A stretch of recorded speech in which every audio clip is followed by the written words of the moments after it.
Halo buat kamu yang mau seminar proposal skripsi dalam minggu ini, saya ucapkan selamat ya.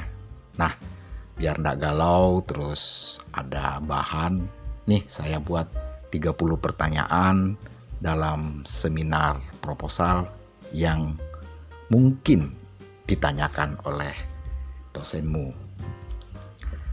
Pertama, mengapa mengambil judul penelitian ini? Jawabannya biasanya Anda tulis pada bagian akhir dari latar belakang yang kamu buat. Kedua, dari mana judul penelitian ini kamu dapatkan? Jawabannya, kalau memang idenya dari internet, kamu mesem-mesem aja, terus guyon sama dosen pengujinya. Yang pasti bukan hadiah dari giveaway lah, Pak. Tiga, apa latar belakang sehingga judul penelitian ini menarik kamu lakukan? Jawabannya, biasanya Anda tulis pada bagian awal proposal yang kamu buat seputar fakta yang ada saat ini. Keempat, apa yang menjadi masalah utama sehingga kamu memilih judul ini? Jawabannya, coba kamu baca pertanyaan dari permasalahan di proposal. Nah, kamu pasti temukan jawabannya. Kelima, biasanya dosen sering bertanya, saya sering menemukan judul yang hampir sama dengan ini. Terus, kelebihannya apa judul penelitian ini?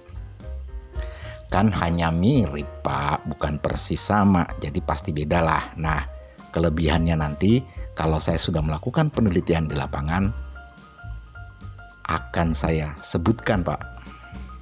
Itu aja jawabannya. Yang keenam, bagaimana cara kamu merumuskan permasalahan penelitian ini? Kan udah ada di rumusan masalah, Pak. Apa saya perlu baca ulang? Sambil mesem-mesem aja, sambil ketawa gitu. Ketujuh, mengapa kamu anggap urgen penelitian ini dilakukan? Jawabannya, karena kalau saya tidak lakukan ini, Pak, maka tahun ini saya drop out. Sambil mesem-mesem aja kayak orang nggak bersalah gitu ya.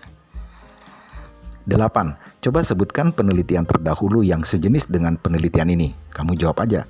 Sebutkan namanya aja, terus bilang ada di halaman sekian. Selesai persoalan.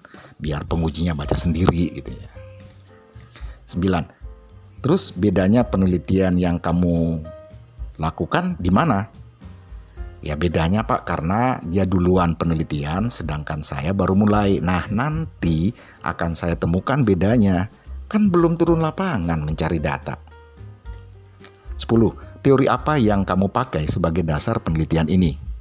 Sebutkan aja salah satu teori dalam kajian pustaka, terus bilang aja yang lainnya sebagai pendukung aja, Pak. 11. Dari sekian banyak kajian pustaka yang kamu tulis, terus bagaimana kamu menyimpulkan kajian pustaka itu? Nah, itu yang repot, Pak, karena masing-masing peneliti memiliki temuan yang spesifik. Yang jelas, nanti saya gunakan sebagai pisau analisis. 12. Pada bagian mana yang kamu kesulitan menjadi referensi? Saat mencari referensi berupa jurnal di internet, Pak, tapi nggak bisa saya buka karena nggak open access, Pak. Terus kuota internet saya habis, Pak. 13. Jelaskan kerangka pikir yang kamu buat secara singkat aja. Jawabannya, jelaskan aja dengan membaca alurnya sesuai dengan tanda panah. Selesai. 14.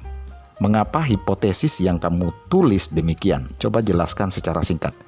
Namanya juga dugaan awal. Ya bisa jadi terbukti, bisa juga nggak terbukti, tergantung data yang saya dapatkan di lapangan nanti.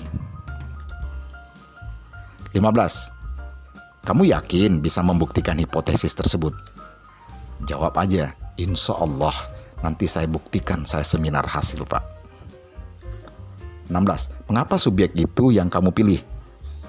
Jawabannya, ya karena subjek itulah yang bisa menjawab permasalahan dalam penelitian ini. 17. Mengapa objek itu yang kamu jadikan sasaran penelitian? Jawab aja, Bapak bisa aja, kan tadi sudah saya jawab. 18. Mengapa populasi itu yang kamu tetapkan? Jawab aja. Saya berasumsi bahwa populasi tersebut dapat mendukung penelitian saya. 19. Bagaimana kamu menentukan sampel dari populasi yang kamu pilih? Jawabannya, kamu jelaskan aja seperti yang ada dalam bab metodologi penelitian, terutama cara menentukan sampel. Selesai persoalan. Pertanyaan yang ke-20 yang kemungkinan ditanya sama dosen, bagaimana nanti kamu menganalisis data yang sudah kamu kumpulkan? Jawab aja, doakan aja ya Pak, semoga lancar. Pengumpulan datanya nanti mengenai cara menganalisisnya kan udah ada di bab metodologi penelitian. 21. Bagaimana cara kamu mengukur sehingga meyakinkan bahwa data ini validasinya dapat diterima? Jawab aja, kalau saya benar melakukan sesuai dengan metode penelitian, maka saya yakin data tersebut valid. 22. Bagaimana cara kamu mengukur bahwa instrumen penelitian berjalan sesuai dengan panduan? Jawabannya, ya setiap saya turun ke lapangan, saya bawa instrumen itu Pak. Kalau perlu saya bawa kemana aja, biar sedang makan. 23. Dapatkah kamu menjelaskan proposal ini dalam bentuk abstraksi yang singkat, seperti abstrak penelitian yang sudah jadi? Jawabannya, kamu tulis secara singkat, mengapa penelitian ini dilakukan, terus bagaimana masalahnya dan metode pengambilan datanya. Gampang kan? 24. Pernah terpikirkan nggak hambatan yang terbesar pada saat Anda melakukan penelitian? Jawab sambil santai gitu. Jika saya terlalu sombong, lupa diri, dan lupa konsultasi dengan pembimbing. Minimal saya WA Pak dosen pembimbing Pak. 25. Bagaimana Anda mengatasi hambatan yang mungkin terjadi saat pengumpulan data? Ya, saya selesaikan dulu Pak hambatannya. Nanti kalau sudah selesai saya lanjutkan lagi pengumpulan datanya. 26. Siapa yang menjadi kunci sukses pelaksanaan penelitian ini nantinya? Jawabannya, diri saya sendiri. Kalau orang tua minimal ngasih modal Pak untuk transportasi dan konsumsi ke lapangan. 27. Dalam penelitian yang nanti akan Anda lakukan, mana yang membutuhkan pengorbanan yang besar? Jawabannya, yang jelas korban perasaan Pak, karena jadwal main game saya tertunda, termasuk jadwal nonton film saya yang sudah harus saya batasi. 28. Apa yang menyebabkan penelitian ini dikatakan berhasil? Jawab aja dengan tegas. Kalau nanti Bapak sudah lihat saya pakai toga mau di wisuda.